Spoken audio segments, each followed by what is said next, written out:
عورت ایک پیاسا مسافر کنویں کے پاس پہنچا تو وہاں ایک عورت پانی بھر رہی تھی۔ مسافر نے اسے پانی لے کر پیا اور پوچھا، اے بھلی عورت، تو عورتوں کی مکاری کے بارے میں کیا جانتی ہے؟ سوال سنتے ہی عورت نے چیخنا چلانا شروع کر دیا۔ مسافر گھبرا گیا اور بولا، ایسا کیوں کرتی ہو؟ وہ بولی، تاکہ گاؤں والے تجھے قتل کر دیں، تو نے مجھے تکلیف دی ہے۔ مسافر گھبرا گیا اور ہاتھ جوڑ کر بولا، مجھے معاف کر دو، تم تو بہت اچھی، رحم دل اور شریف لگتی ہو۔ عورت نے اس کی بات سنی اور جلدی سے پانی کا گھڑا اپنے اوپر انڈھیل کر خود کو تربتر کر لیا۔ اتنے میں گاؤں والے آ گئے۔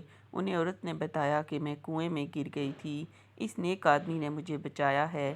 گاؤں والوں نے مسافر کا شکریہ ادا کیا اور اس کی جواں مردی کا تذکرہ کرنے لگے۔